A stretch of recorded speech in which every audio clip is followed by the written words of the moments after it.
Hmm. My name is Ishola. After many years away,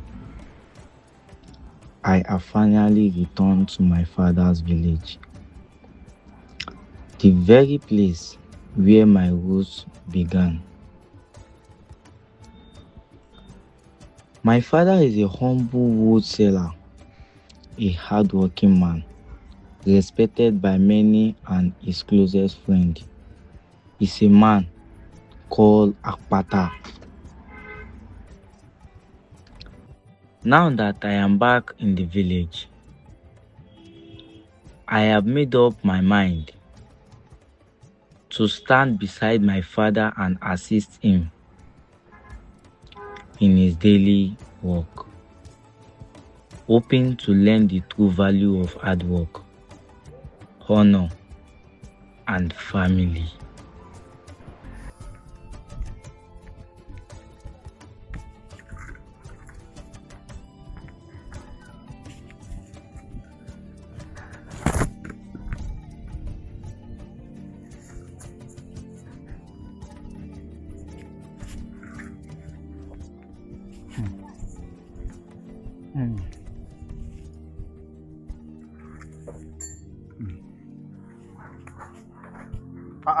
Ishola, Adigun, when do you arrive? well done. I just got here, but Adigun, why don't you give yourself rest?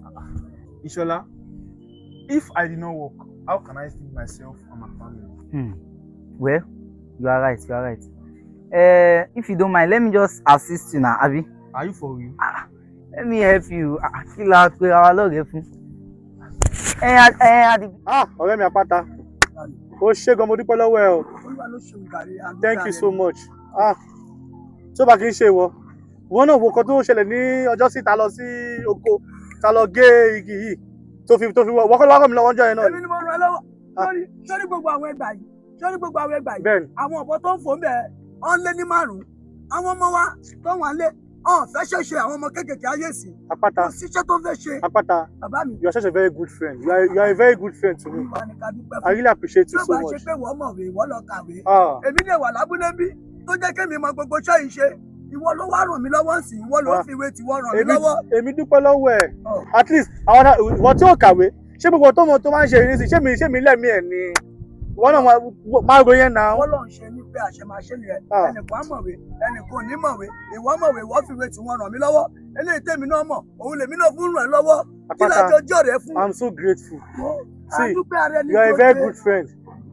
You are such a very good friend. Òyìnbó yìí náà ni. Òyìnbó yìí lọ́rẹ́ mi máa ń gbé mi débẹ̀. Òyìnbó yìí ni. Ọ̀rẹ́ mi, tá a bá dé ibùdó tí n bá fi lè gbé àwọn igi yìí fún ọmọ mi Ìṣọ̀lá, màá gbé lọ sí a máa lọ mú ẹ mu. Ṣayọ̀. Stop all this ṣayọ̀. I've told you stop all this thing. Stop all this thing. Òyìnbó yìí lọ́rẹ́ mi máa ń gbé mi débẹ̀. Òyìnbó yìí ó ń gbé mi débẹ̀ o. Òyìnbó yìí ló ń gbé mi débẹ̀. Bàbá, ẹ rà sà. Ẹ̀yin ọmọ alálùbáríkà. I told you stop saying ṣayọ̀. Stop it now. You are my very good friend. Mo ti gbọ́. Ogúngún ti mọ̀ pé ọmọ oko ò já. Ọmọ oko lèmi ọmọ abúlé. Stop it. I don't like it. I'm a village boy. See, don't for yourself. Oh, don't for yourself. I don't like it. Let's go. Mo ṣe jàre fẹ́ mi. Tó máa sí wọlé sí. Ṣé wọlé kọlẹ̀ rẹ tí wọ́n ní?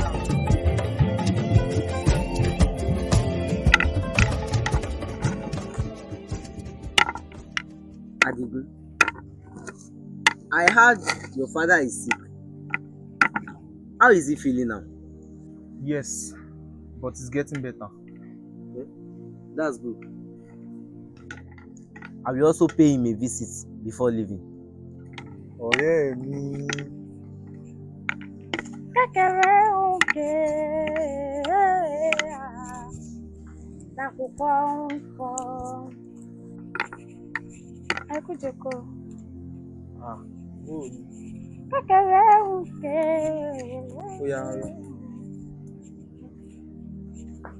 Adigun. Yes. Who is that girl? That is Abebi, the most beautiful girl in our village. Baby. Mo fẹ́ràn rẹ̀. I like her already.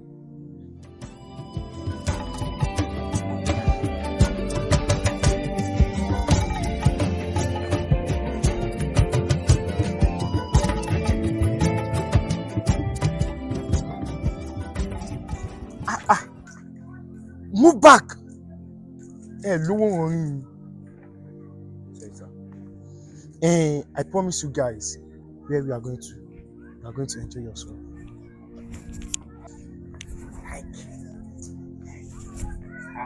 Come back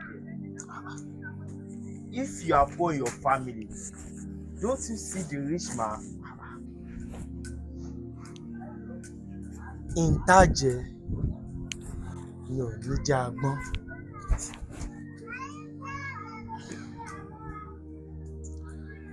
How are you doing? My name is Olabi. Gbogbo ìgbà tó bá ti kọjá lọ lójú mi máa ń wà lára. Ó rẹwà púpọ̀. Ó dùn mí. Inú mi ò bá dùn tó bá lè jẹ́ aya lọ́dẹ̀ mi. You are so beautiful.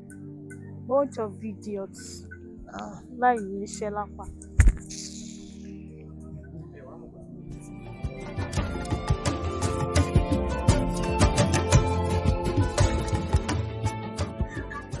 Kékeré ń ké làkùkọ ń kọ. Kékeré ń ké làkùkọ ń kọ, làkùkọ ń kọ. Ojúmọ́ ti mọ́, ojúmọ́ ti mọ́. Ká mú pé ká máa gbọ̀n ká gbọ̀nà oko lọ. Iṣẹ́ lóṣùpá ń ṣe lọ́rùn o. Ẹ jẹ́ ká ṣiṣẹ́ ara mi, ká má ṣe ṣọ̀lẹ. Ẹ̀sìn ìmọ̀le ti Lárúbáwá, ẹ̀sìn ìgbàgbọ́ tòyìnbó mà ní ẹ̀yin ará Ifẹ̀. Ẹ má gbàgbé ìṣẹ̀ṣe. Bẹ́ẹ̀dẹ̀fẹ̀ bẹ́ẹ̀dẹ̀fẹ̀ kẹ́ bèrè wò, bẹ́ẹ̀dẹ̀fẹ̀ bẹ́ẹ̀dẹ̀fẹ̀ kẹ́ bèrè wò. Èrèlé Ifẹ̀ nílé Odùduwà, bẹ́ẹ̀dẹ̀fẹ̀ kẹ́ bèrè wò, bẹ́ẹ̀dẹ̀fẹ̀ bẹ́ẹ̀dẹ̀fẹ̀ kẹ́ bèrè wò, bẹ́ẹ̀dẹ̀fẹ̀ bẹ́ẹ̀dẹ̀fẹ̀ kẹ́ bèrè wò. Èrèlé Ifẹ̀ nílé Odùduwà, bẹ́ẹ̀dẹ̀fẹ̀ kẹ́ bèrè wò.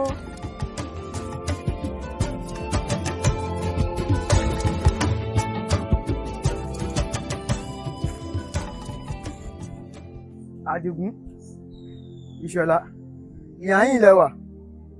Mo ṣe bẹ́ẹ̀ ń bẹ níwájú ìta mi ni. But why do you keep us waiting here? I'm sorry. Adigun, why is this life so hard? Because mo ń ṣiṣẹ́ nínú oko látàárọ̀ mi ìrere oko kó wálé. Ọ̀rẹ́, this life is war. This life is war. Ní ọ̀dọ̀ tiwa ló ti le. Lọ́dọ̀ àwọn olówó kò le. Àdúrà kan la máa bẹ̀ fọ́lọ́run kí Ọlọ́run kó gbàdúrà tàwa náà. Àmì àṣẹ o. Why is Ìṣọ̀lá so quiet? Ìṣọ̀lá. Adigun. Oh! You are here. What is wrong? Adigun. It's a baby. It's not funny. It's so funny. I'm in love with that girl. Do you think you can marry Abebi? Abebi is a strong white girl who doesn't give attention to just anyone. But what? Let's go.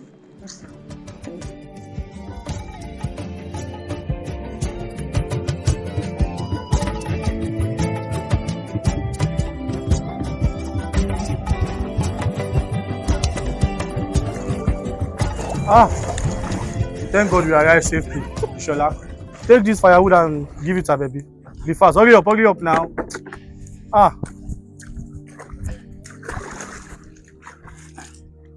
Be fast now. Thank God. Alhamdulillah.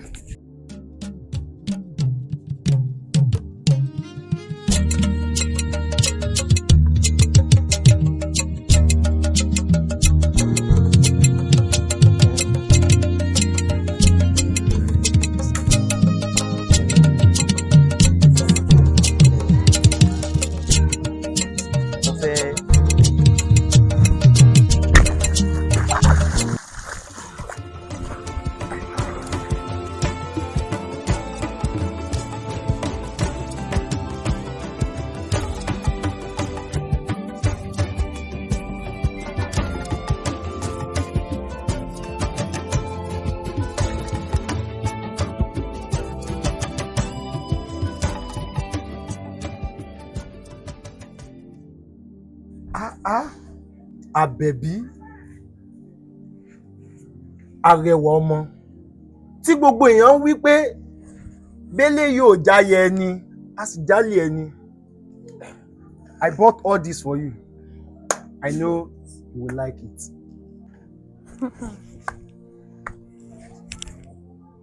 Did I ask you guys for anything?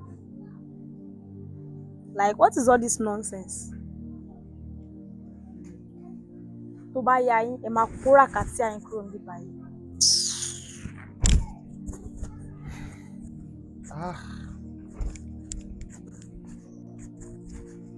Ẹgbẹ́ kan.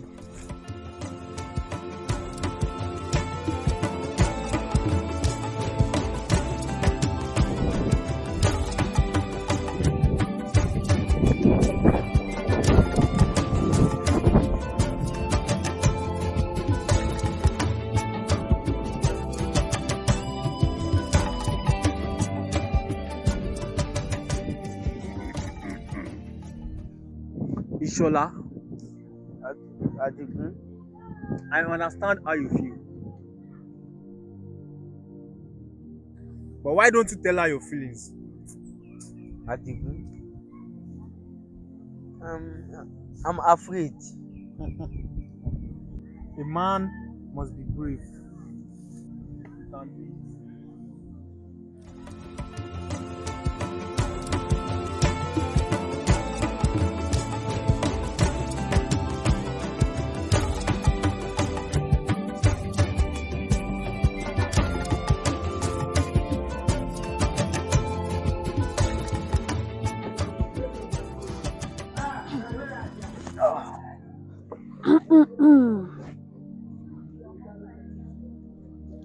Well done.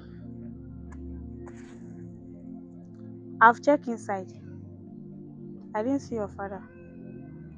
Màámi ní pé kí sọ fún yín pé tó bá ti di ìrọ̀lẹ́, àwọn máa nídìí igi. Okay.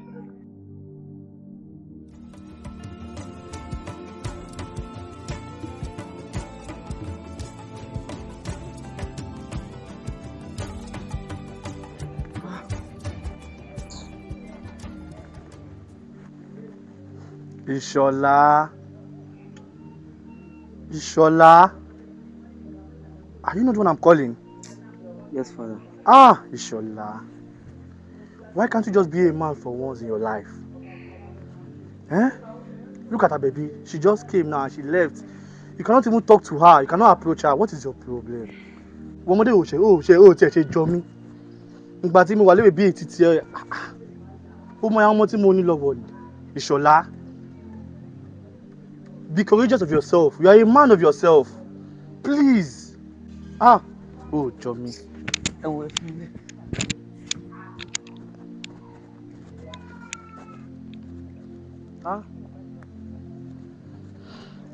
Ọmọ ni ò bá jọ ní àbáyọ.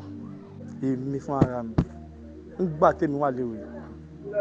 Àwọn ọmọbìnrin yẹn, àwọn ọmọ ọ̀dọ́ yẹn, wọ́n mi lọ ń sáré dù lọ́tùn lósì. Èmi fún ara mi, èmi lọ́kùnrin mẹ́ta. Ṣọlá, ọmọ yóò fẹ́ jọ mí. No problem. Kò sí wàhálà. Ìṣọ̀lá, wọlé kó lọ gbáyò wá ká tayò. Adigun ń táyò jẹ. Ọ̀rọ̀ ìfẹ́ Àbẹ̀bí ní bẹ lọ́kàn mi. Ṣé mo sọ fún ẹ lọ́jọ́ kìíní àná Mo ní tó bá ti rí kó bá sọ̀rọ̀. You are a man, you can do it. Adigun, ó mọ̀ mí kó tó dé ni. I'm nervous. I'm a shy type. But you have to try. Because you love her. Adigun, you know what? You can just talk to her on my behalf.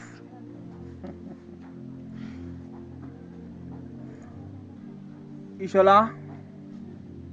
Alright. No problem. When I'm going now, my yard don't. Thank you so much.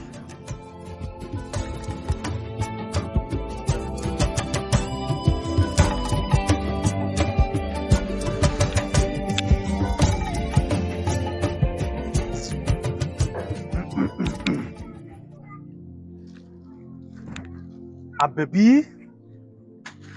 Good morning. What do you want to buy? Oloju Ede, the finest girl in our village.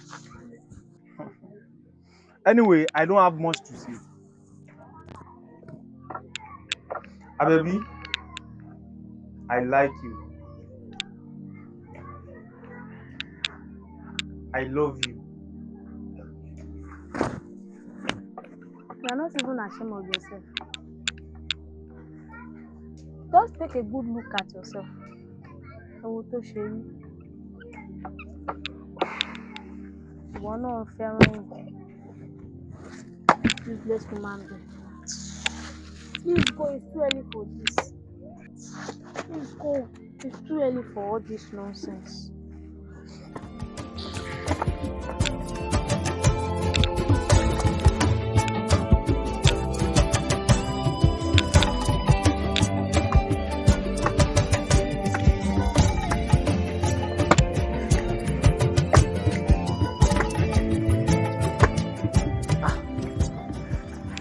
Adigun.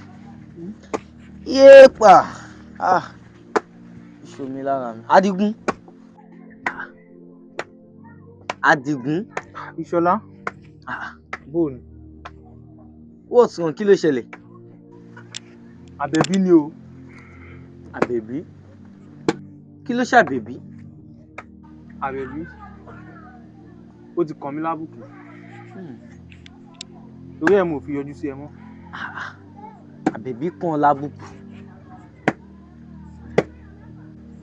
Sorry, ọ̀rẹ́. Jẹ́ mọ́ pa ọ́ fún mi.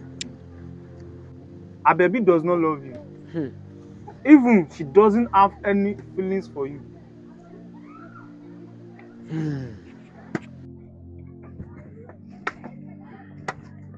Kó pọ̀ sókè rajà. Ṣá lọ mẹ́mú. Adigun. Mo rí ẹ náà. Ó ń lọ ni.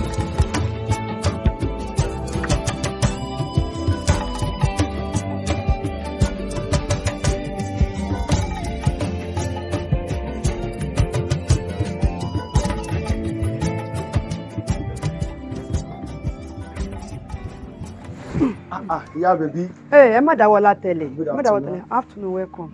Yeah. Have your seat. Thank you. You are welcome. Yeah, baby. Àtijọ́ yìí mo ti fẹ́ wá síbí yìí. Ṣé kò sí láburú? Ọlọ́run ò jọ̀ọ́ sí.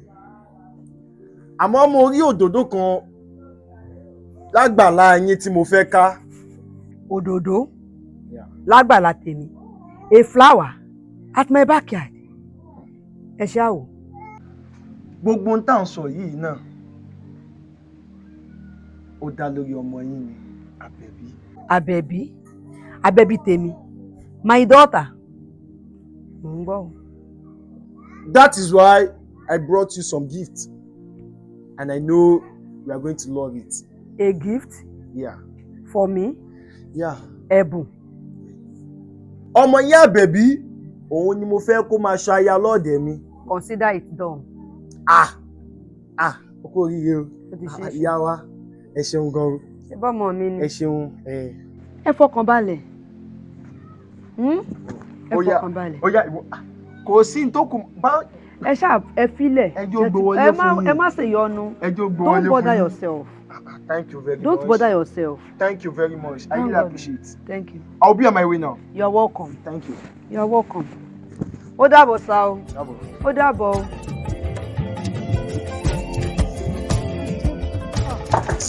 Gbogbo ló wà lẹ́lẹ̀. Mo ti lọ látọ̀wọ̀ ní mọ̀ ṣe fún màá rí ṣùgbọ́n. Wọn ò tí ì gbẹ́jà Adégún ọ̀sẹ̀ fagúmìrì làwọn ilé ìfẹ́ dé báyìí nísìnyí. I'm even tired. Well, let me arrange this firewood before they will come, sha.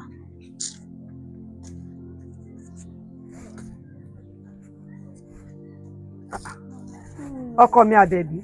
Ah, Ó ti dé. mami ẹ kúlé. Kò tẹ̀ wá sọ pé ó ti dé, ó ti àlẹ́sẹ̀ kúlé o. Ìgbà tí mo rí pé wọn ò tí ì gbẹ́jà dé, mo ní kí sáré arrange àwọn bíi ẹgbẹ́ tó wọ̀. The fish is not arrived. Yes. Before Iṣẹ́ they will ọkọ mi come. Àbẹ̀bí. Ó lálùbáríkà. Ó ní ṣerú ẹgbẹ́ ẹ̀. Àbẹ̀bí. Owólabí came here today. Owólabí. Bẹ́ẹ̀ni, ó wá síbí lẹ́nu. Owólabí. Bẹ́ẹ̀ni. I don't have any business with Owólabí now. He said he wants you. Want you. You of course. Owólabí. Bẹ́ẹ̀ni. Me. Eh. Kò sí kankan tó wà láàrin mi àti Owólabí, so maybe. He brought a gift. Gift? Yes. For who? For you of course. I'm sure that you do not accept it, Sha. I accept it. You accept gifts from Owólabí? Kí ló dé tí mi ò ní gbà? Àbẹ̀bí, ìwọ ló wá fẹ́. Mo sì fọwọ́ sí, mo fara sí. Gbogbo ara ni mo fi sí pàápàá pé kó fẹ́ Owólabí. Torí pé Owólabí mọ̀yàn, ó lówó, ó lẹ́nu nínú ìlú yìí. Kò kí n ṣe pé mi ò gbọ́ nǹkan tẹ́ ń sọ, but you too take a good look at Owólabí. Owólabí kò fẹ́ fi owó fi ra ìfẹ́ ni. Me, I have nothing to do with Owólabí. Wo tuntun sí mi ká ṣe jàre mi, I'm tired. Àbẹ̀bí. Àbẹ̀bí. Mo ń bá ọmọ tí mo bí sọ̀rọ̀. Ó dẹ̀ work out kó wájú mi.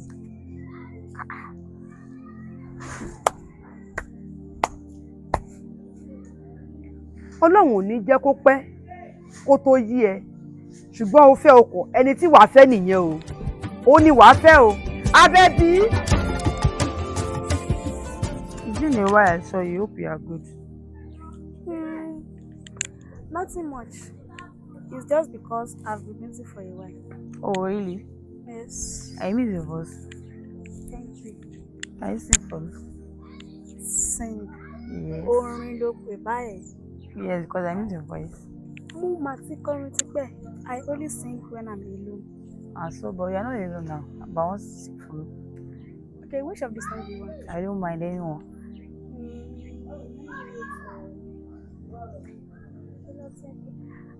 Alantere o, antere. Do you know the meaning of the song? No. When I'm done, I will explain for you. So,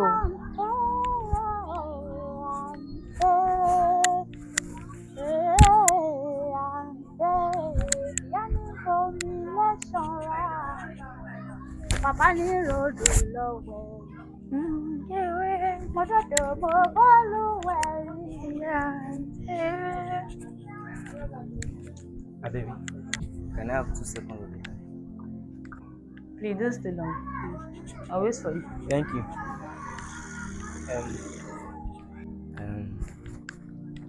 I've been thinking about this, but I don't know. I don't know how I'm going to put it. You know.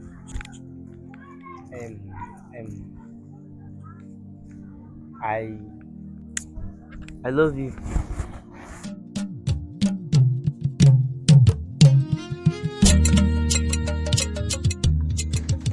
I love you too.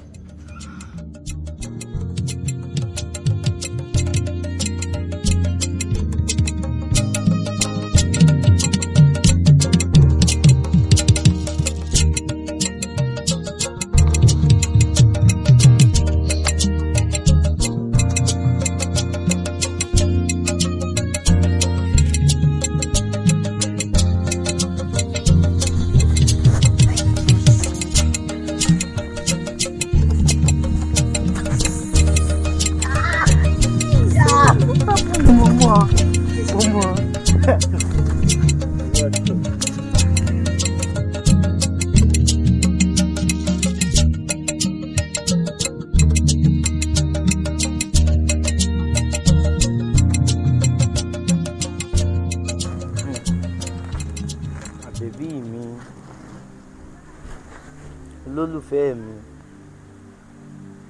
the love of my life. Let me see for you. Okay. But I got so young I knew nothing about love when I found you. Although if I couldn't lose, I would bury you low. Then we end up through each other and you taught me how to swim. I'm glad we made it, yeah. Look at the far we've gone. We made it through this count. Now we are strong, are stronger. What is the moving in sunshine? Kí lójú láìsí ìran, kí lèmi láìsí ìwọ. Now you are now forever, forever. I know this journey could be scary. I have asked so many people's story, but they are not us, and we are not them. So baby, let me make you this promise. I will carry your children in my belly.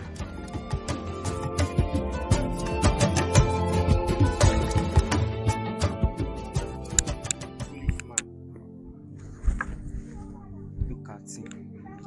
Tálákà. Ohun tó dùn wọ́n lẹ̀. Dáadáa.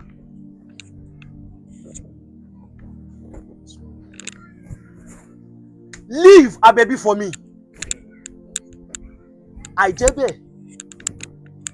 Ntí olówó fi ju tálíkà tiẹ̀ lọ. Kó wájú. Tó o bá dẹ̀ lọ lè sún bẹ́ẹ̀. Let's go. Owó labí nìyẹn.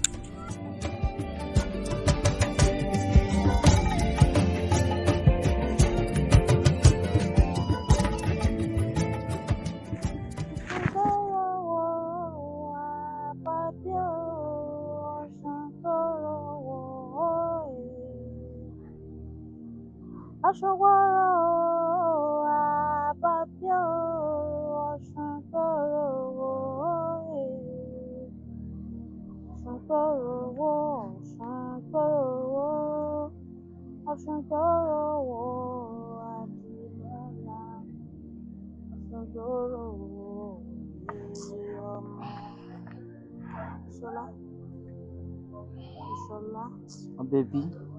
What happened? Oh, nothing. Shola. Baby. Mo notice látàárọ̀ pé tí mo ṣe ń kọrin o ò sọ anything. Hope there is no problem. Nothing, baby. Nothing happened.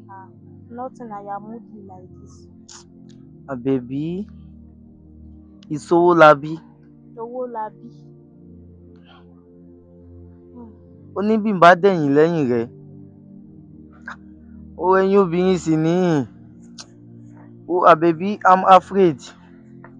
Ẹ̀rù ń bà mí. But I may be a girl, but we are not the same.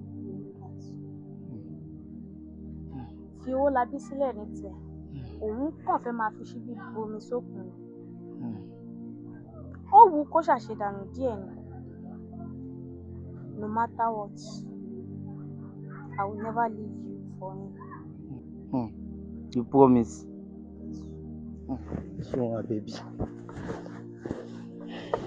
Yeah, inú mi ti dùn.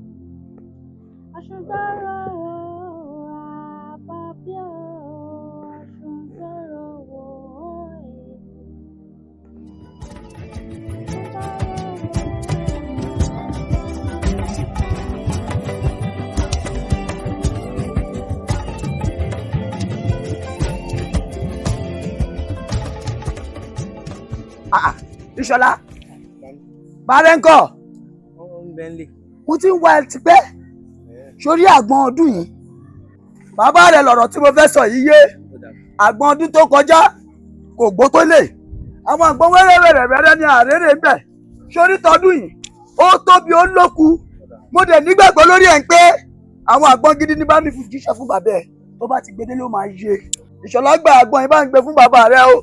Ó ṣe ọmọ ńlá, ọmọ lálùbáríkà, ọmọ ológo, má lọ, Olè! Ó ti ń ṣe ti pẹ́. Olè kẹ̀ báwo? Ṣé wọ́n ló nàgbọ́? Aládùúgbò ẹ gbà mí o! Ìṣọ̀lá ti jí lágbo! Ìṣọ̀lá ti jí lágbo!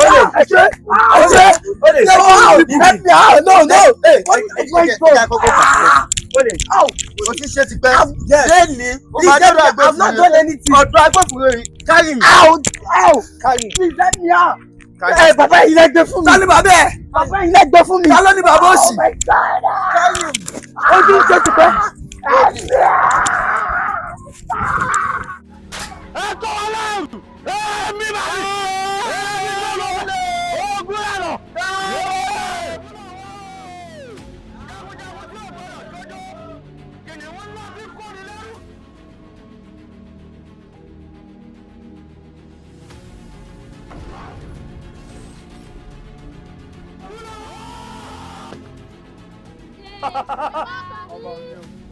Ìyàwó ọkọ ní bábí. Àbẹ̀ní. Ẹ gbà mí. Mo bá wọn jà. Ogun ajẹ́rò. Mo bá wọn jà. Ogun ọ̀gùn àga. Mo bá wọn jà. Bẹ́ẹ̀ni, àwo ọ̀rẹ́ mi Àrẹ̀mú sórí bó bá wọn àwọn tó ń jí ni gbé àtàwọn tí ń kóni lẹ́rú kọ́ wá kó ìyá àwọn tòsíkọ̀ tó kọ àwọn yìí bẹ́ẹ̀. Tó fẹ́ rí bọ́sì wa. Tó bá fẹ́ wá kó wà yìí. Wọ́n náà mọ̀ pé ògùn wà. Ogun Bẹ́ẹ̀ mọ́. Abẹ́ ìwà rí bí. O wà lẹ́wọ̀n, òun pọ̀ mọ́ alákàrà. Adio ó sì fara rẹ balẹ̀ ṣèbókò là ń lọ. Ọmọ ẹni ò bá jọ ẹni àbájọ, ọmọ ẹni àbájọ ẹni àbáyọ. Ìṣọ̀lá ó dójú tì mí. Ìṣọ̀lá ó lè ṣé ẹ kó wá máa jalè. Ìṣọ̀lá ó dójú tì mí. Àpáta ṣèbí ọ̀rẹ́ la pera wa, ṣèbí ọ̀rẹ́ kòríkòsùn làwọn méjèèjì. Kò jẹ̀ ṣe tó tó ìbéèrè sí tó tó yìí fún mi. Àpáta tó mú bá ti wá jalè àpáta kò yẹ kó jẹ wá fẹ́ gbogbo ìdí mi síta báyìí. Ó yẹ kó lè pè mí kó sọ fún mi. Àpáta Elédùà, we are very good friends. I trusted you with all my heart, Àpáta. There's nothing I can't give you. You yourself, you know that. Elédùà, mo fọ̀rọ̀ ní ẹ lọ́wọ́ o. Gbogbo àwọn tó wà nídìí ọ̀rọ̀ ọmọ mi, Ìṣọ̀lá, kó tó ọjọ́ mẹ́ta lénìí, bá mi tú àṣírí wọn síta. Elédùà, ọ̀rọ̀ mi dọ́wọ́ ẹ̀. Àbẹ̀bí ibi ni wàá jókòó sí tó sunkún ẹlẹ́yà. Mo sọ káwí fọmọ ẹni kó gbọ́ ní ìsàwọn onílé alára, ká sọ̀rọ̀ fọmọ ẹni kó gbà òun láwọ̀ òde jèrò. Mo sọ àbí mi ò ké tó. Mo wí Àbẹ̀bí, I told you not to marry Ìṣọ̀lá. Marry Owólabí. Owólabí is the richest man in this community. Didn't I told you?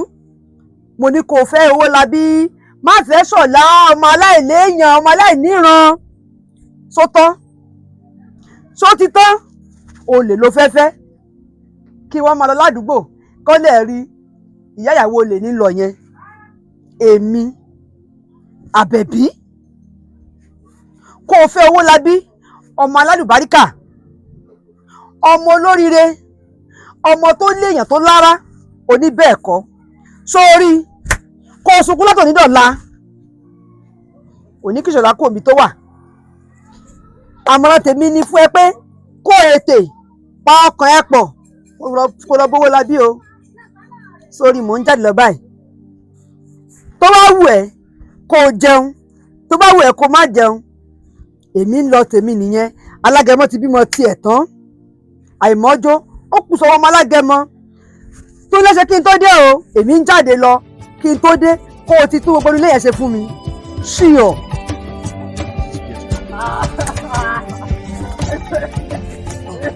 Your mate are working, you are stealing, thief, ọ̀fọ̀n, olè,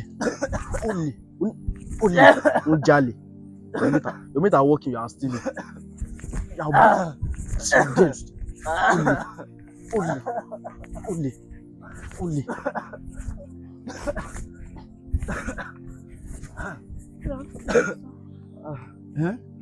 What do you want? Olè. Or phone? You want to speak with him? 1 minute.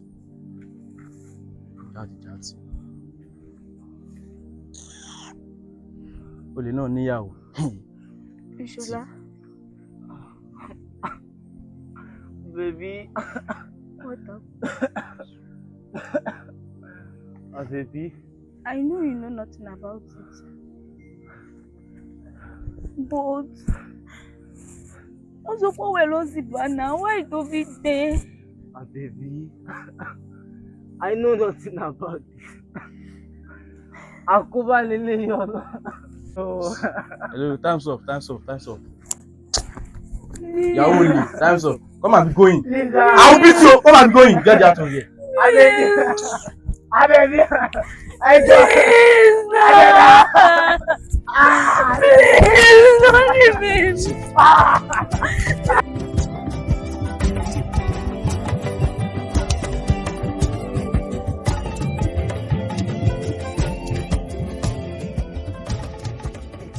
Ọkọlù. Baálẹ̀. Ọkọlù. Baálẹ̀. Ọkọlù. Mo ń dá yín lóhùn ní gbèdégbèjọ. Kí ló dé?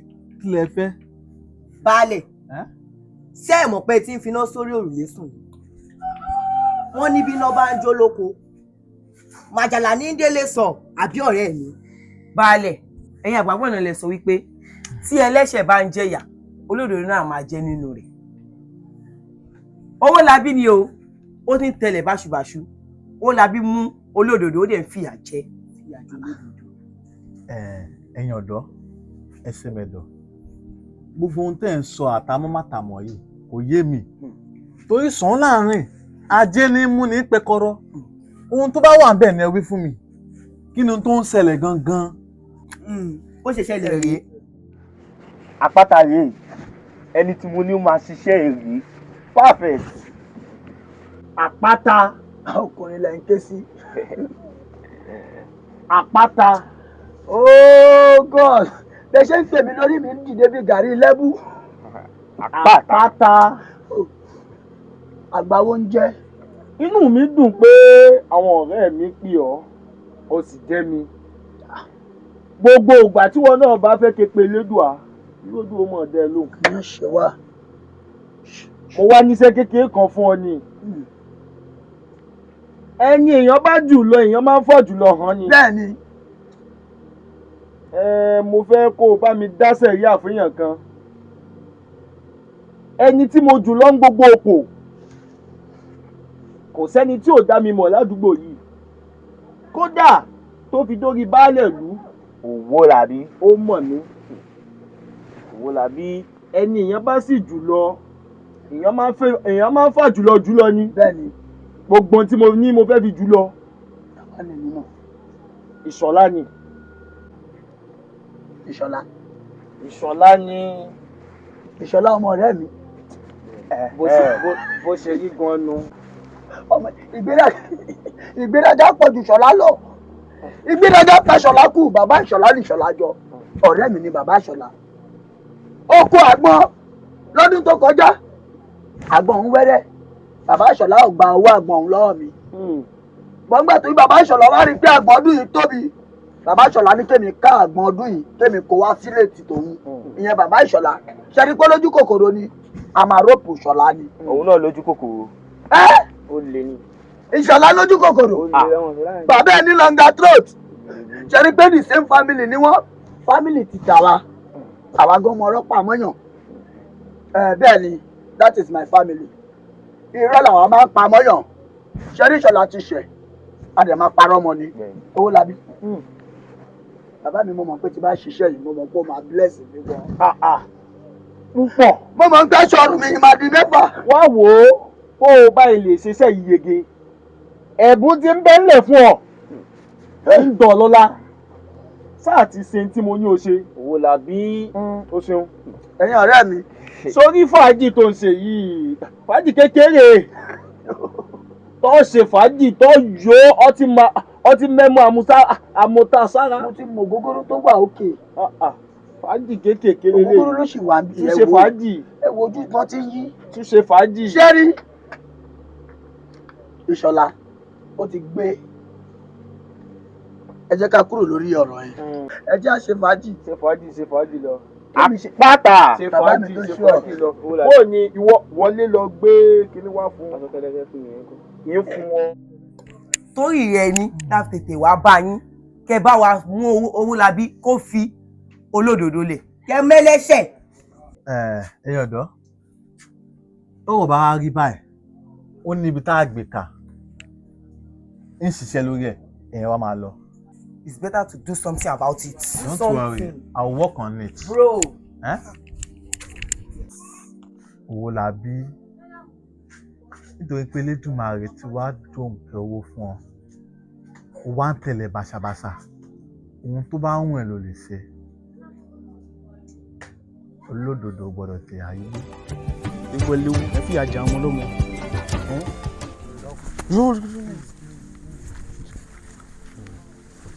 kò lájí dúpẹ́ lórí ẹlẹ́dàá ẹ̀ o ìjà àti obìnrin náà tẹ̀lé kiri useless fellow. If not, our beat is there today. But I should be thankful. You got the cat. Come on, get out of here. Ah! No. Yeah? Like this.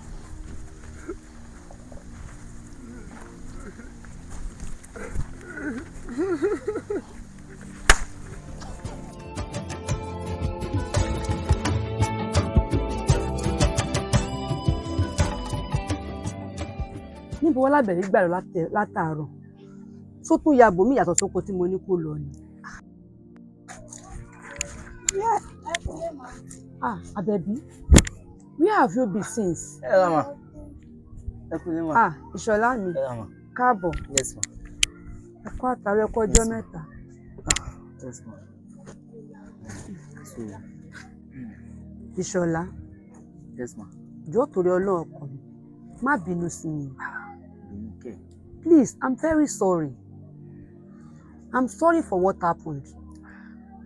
Jọ̀ọ́ má bínú. Mi mọ̀ pé èèyàn bẹ́ẹ̀ yẹn Lówólabí jẹ́. Mi mọ̀ pé alágàbàǹgebè èèyàn ni. Náà tán ti táṣìírí tú. Jọ̀ọ́ torí Ọlọ́run. Ìṣọ̀lá, mo bẹ̀ Ẹlẹ́dàá ẹ̀ kó dáríjì mi. Kó má bínú sí mi. Jọ̀ọ́ torí Ọlọ́run. Àbẹ̀bí, ìwọ àti Ṣọlá, ẹ máa béèrè àníyàn yín. Ẹ fún sọ màmá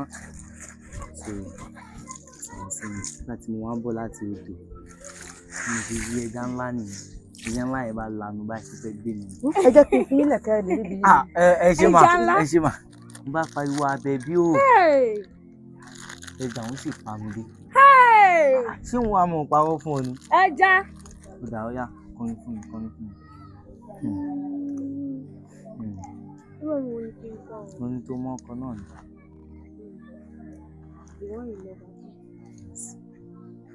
Ṣẹ̀kẹ̀rẹ̀ ń ké àlàkùkọ ń fọ́. Ṣẹ̀kẹ̀rẹ̀ ń ké àlàkùkọ ń fọ́ làkùkọ ń fọ́. Ojúmọ́ ti mọ́ kámú bá ká máa gbọ̀n ká gbókùn sí àkàrà ebi ń pa mí. Ìwọ àti bìí ṣá. Ṣé ò ní jẹun? Tí wọ́n fẹ́ fi mí lẹ̀ mọ́ lọ ni. Ṣé wọn náà ò ní jẹun?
Baby, Yes. what's wrong with you? What happened? Ishola, I'm not happy. You are not happy. What happened? I heard Owolabi has been released. Owolabi has been released. Ó ń dùn mí. O mọ̀ pé owó ló ṣe ohun gbogbo tán.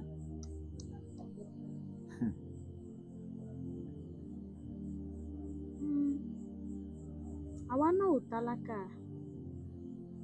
A yó ni o, ṣùgbọ́n a tọrọ. Àbẹ̀bí, nǹkan tó lówó bá ṣe tì, ilẹ̀ ní í gbé. Ẹsẹ̀ mi. Kí ló ń ṣe?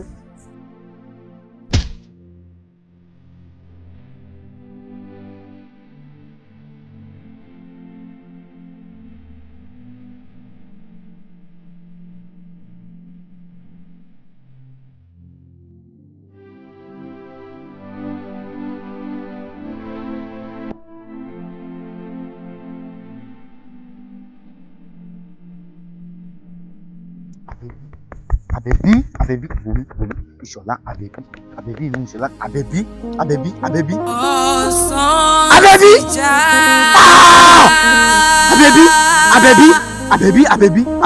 Àbẹ̀bí.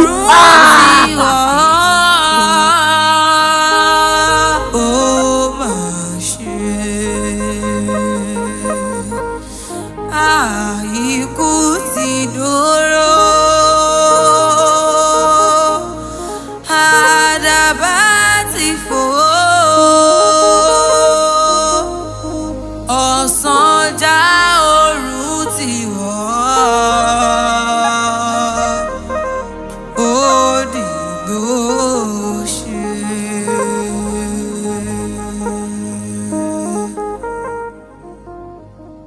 Adigun, you know that you are a wicked man. You are a betrayer. You betrayed our friendship.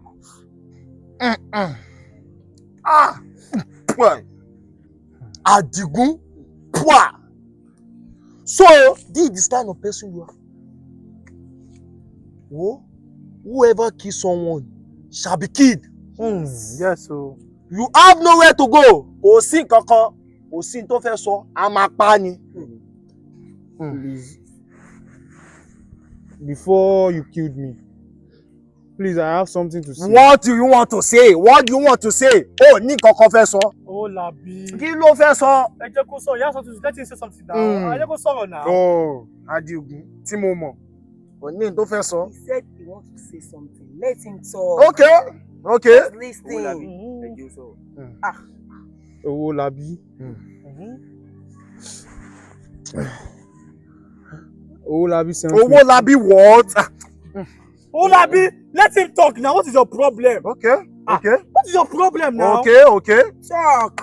Owolabi sent me to kill Ishola. But I mistakenly hit Abebi. Oh yeah, come outside. You must be killed, yeah? You are a wicked man. You are a wicked soul. Come outside. Sorry. You shot. It's me that go and meet Owolabi. Nítorí pé Ìṣọ̀lá jẹ́ ọ̀kan tó yẹ pé àwọn obìnrin ìlú wọ́n nífẹ̀ẹ́ sí. Tó jẹ́ pé táwọn báyìí tá a bá lọ bóbìnrin wọ́n máa ní Ìṣọ̀lá ni o, àfi Ìṣọ̀lá ni o. Àwọn kìíní ẹ̀ dẹ̀ máa ń dùn mí. Torí ẹ̀ mo fi ní kí n lọ bá Owolabi. And I told Owolabi that I know how to kill Ìṣọ̀lá.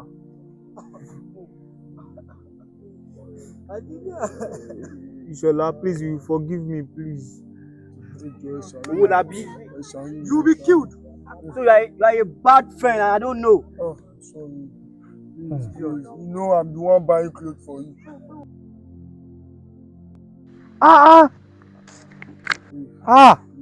Owolabi. So you are so heartless and so wicked like this. Owolabi, you have to be punished for this. Yes. Thief. Adigun. Owolabi.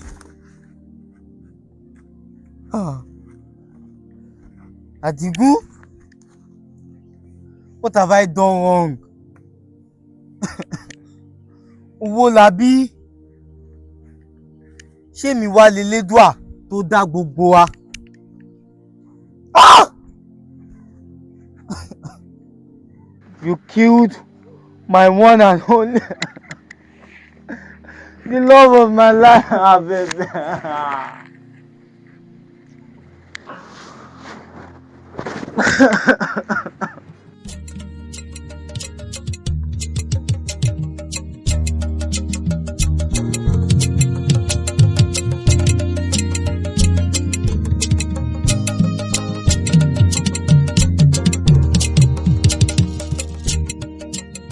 This will serve as a lesson to everyone that no matter anything in this life, don't ever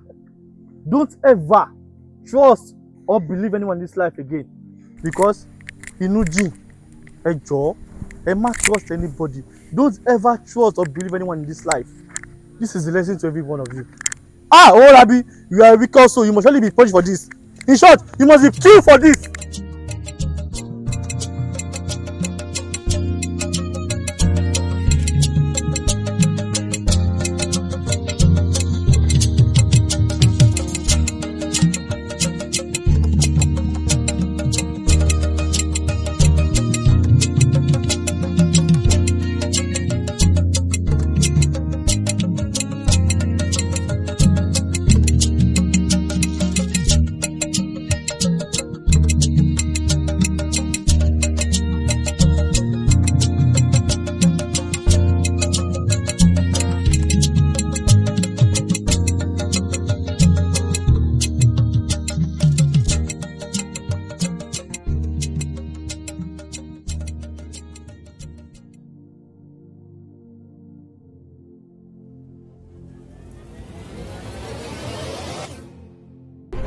Ọlá kó jàre wo wá tún lérè rẹ̀ kìkìrì tó fẹ́ máa tọ́.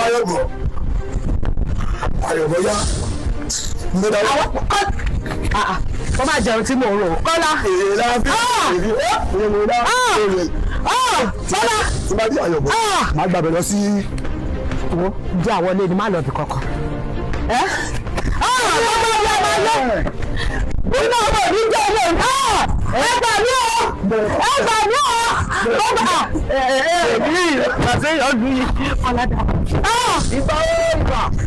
Ọlọ́jà tó gbogbo rẹ̀ kò sí rè. Wọ́n á yọ bẹ̀rẹ̀ pé tágbàgbà. Bí náà pàṣẹ ìgbà tí wọ́n sọ ìgbọ́dọ̀ kọ́ títí láyé. Èyí á ti tẹ̀lé àbọ̀ bí lókè. Olóògùn ìgbà fún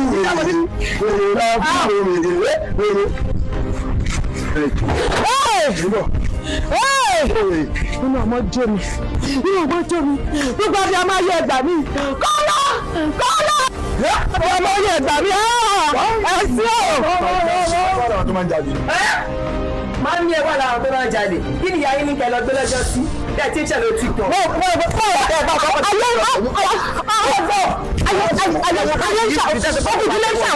Ayọ̀kọ́ tó o bá sọ màá ní kọ́lọ̀ ṣẹ̀ṣẹ̀ mọ́ṣẹ́ ṣé ò ṣe èrè mọ́ tiẹ̀. Kí ló dé? Mo fẹ́ rajà, mo ní ìtàn ohun mú, mo dẹ̀ fẹ́ rà. Tó gbà tó. Dákun mu wá má pa àwọn ọmọ orí olè ọ̀sán, mu wá padà orí rẹ̀ ti dàgbò. Fara burúkú balẹ̀ àríkí ọlọ́tẹ̀ òun bó ṣe gè. Tàbí mo fẹ́ fọ́ náà lẹ́yìn ló fẹ́rẹ̀ tàkó sọ́jà. Ẹ ṣe máa tà pélé lórí burúkú yìí ẹ ṣe máa tà. Ó dẹ mẹ́yẹ kí sọ̀rọ̀ ẹ̀jẹ̀ náà tó o bá já ó gbàbẹ̀ lọ nìyá ìfẹ́ kó lọ ọ̀sẹ̀ kan ni ìwọ tó ti tọ́ ti kótó pé má bìrì tó lọ náà aṣábílẹ̀ kọ́ bẹ́ẹ̀ ní sopó lò sálẹ̀ mọ́ tó kàn. Ìwọ tó wà nílà ká o ti bá àkà tó sì kiri àgbà bó kọ́ bẹ́ẹ̀ mọ́mí sọ pé má bẹ́ẹ̀ ni o ti mú apẹ̀rẹ̀ abáfẹ́ ìkọlẹ̀ dì mí. Kí ló wá ṣe pé nípa ìpele lògùn ayé rẹ náà? Ẹ̀yin wá wò ẹ̀yin àdìbá sọ́nà bá tún wá kó tòtò kan. Fóònù ìlàjà pátápátá bí ìdọ̀tí kan tàbí òṣèlú aláàṣẹ ṣẹ̀mọ́ṣẹ́ ni olórí ibùkún lọ́sàn-án gangan mọ́mí tọ́pẹ́ wá gbá mi ní òòtà alájọ́ kan lájà kúrò ti àwájú mi. Àwọn ti tán tó o bá ti ṣe tán àti ṣiṣẹ́.